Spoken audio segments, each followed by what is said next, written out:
आम आदमी पार्टी की विधायक आतिशी मारलेना ने शनिवार शाम को दिल्ली की 8वीं मुख्यमंत्री के तौर पर शपथ ग्रहण की। वह दिल्ली की तीसरी महिला मुख्यमंत्री हैं। यहां राजनिवास में आयोजित शपथ ग्रहण समारोह में दिल्ली के उपराज्यपाल वीके सक्सेना ने आतिशी मारलेना को शपथ दिलाई। आतिशी मारलेना के साथ 5 मंत्रियों सौरभ भारद्वाज, गोपाल राय, कैलाश गहलोत, इमरान हुसैन और मुकेश अहलावत को मंत्री पद की शपथ दिलाई गई। 70 विधायकों वाली दिल्ली विधानसभा में आम आदमी पार्टी के 62 विधायक हैं। ऐसे में अरविंद केजरीवाल के सीएम पद छोड़ने और आतिशी मारलेना के नेतृत्व में बनी नई सरकार से पार्टी के अंदर ही कई विधायकों को उम्मीदें थीं। मीडिया में भी कई विधायकों के मंत्री बनाए जाने की चर्चा हो रही थी, लेकिन आखिरकार जब शपथ ग्रहण समारोह हुआ तब केवल आम आदमी पार्टी के 6 सदस्यों को ही यह मौका मिला, जिसमें खुद एक आतिशी मारलेना भी हैं। आतिशी मारलेना की कैबिनेट में केवल 5 सदस्यों के होने के पीछे लालू यादव का खास कनेक्शन है। इस कनेक्शन को समझने के लिए हमें पॉलिटिकल किस्से के फ्लैशबैक में जाना होगा। दरअसल यह साल 1990 के आखिरी और 2000 के शुरुआती दौर की बात है, जब देश और राज्यों में गठबंधन की सरकारें चल रही थीं। ऐसे में जो भी पार्टी सत्ता में होती वह किसी भी सूरत में अपनी सरकार को बचाए रखने के लिए अपने हिसाब से कैबिनेट का विस्तार कर लिया करते थे। कैबिनेट में सदस्यों को रखने की छूट का फायदा वैसे तो मुलायम सिंह यादव, मायावती, कल्याण सिंह, राम प्रकाश गुप्ता, ज्योति बसु, राजनाथ सिंह, सुशील कुमार शिंदे सरीखे नेताओं ने भी खूब उठाया। लेकिन यह चर्चा का विषय तब बनी जब लालू प्रसाद यादव ने 2 मौकों पर कैबिनेट विस्तार की छूट की धज्जियां धड़ल्ले से उठाई।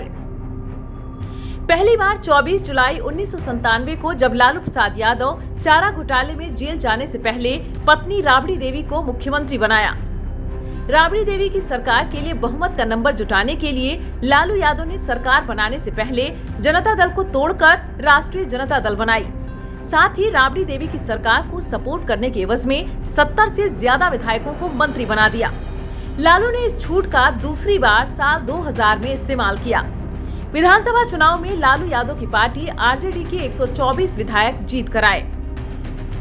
इस वजह से चंद दिनों के लिए नीतीश कुमार की अगुवाई में बिहार में सरकार बनी, लेकिन पहले ही बहुमत परीक्षण में फेल होने के बाद राबड़ी देवी की अगुवाई में फिर से सरकार बनी। राबड़ी देवी की इस सरकार को कांग्रेस, निर्दलीय, झामुमो और वाम दलों का सपोर्ट मिला। सरकार गठन के दौरान राबड़ी देवी ने 70 मंत्री बनाए, लेकिन साल 2003 आते आते बिहार में मंत्रिमंडल का आकार 82 तक पहुंच गया। आलम यह था कि चुनाव में आरजेडी के खिलाफ लड़ने वाली कांग्रेस के 30 में से 29 विधायक मंत्री बन गए थे। यानी तब झारखंड के अलग होने के बाद 243 विधायकों वाली विधानसभा के करीब 34% विधायक राबड़ी कैबिनेट का हिस्सा थे। आलम यह हो गया था कि मंत्रियों को बांटने के लिए मंत्रालय तक कम पड़ गए थे। उस दौर में यह बात मीडिया की खूब सुर्खियां बनी। दरअसल उस दौर में लालू प्रसाद यादव की राजनीतिक प्रसिद्धि 7वें आसमान पर थी, जिसके चलते उनकी ओर से किया गया कोई भी अच्छा या बुरा राजनीतिक फैसला मीडिया में सुर्खियां बन जाया करती थी।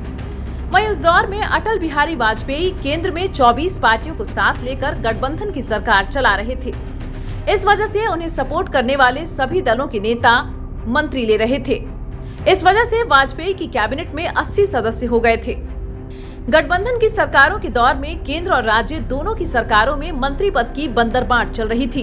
तभी साल 2003 में तत्कालीन अटल बिहारी वाजपेयी की सरकार ने संविधान का 51वां संशोधन किया। 2003 के अनुच्छेद 164 में खंड 1A जोड़ा गया। संविधान के 51वें संशोधन के बाद केंद्र या राज्यों में प्रधानमंत्री और मुख्यमंत्री सहित मंत्रियों की कुल संख्या कुल सांसदों या विधायकों के 15% से अधिक किसी भी सूरत में नहीं हो सकती हैं। यही वजह है कि 70 विधायकों वाली दिल्ली विधानसभा में 62 विधायक होने के बावजूद आतिशी मारलेना अपने मंत्रिमंडल में खुद के साथ केवल 5 और सदस्यों को रख पाई हैं।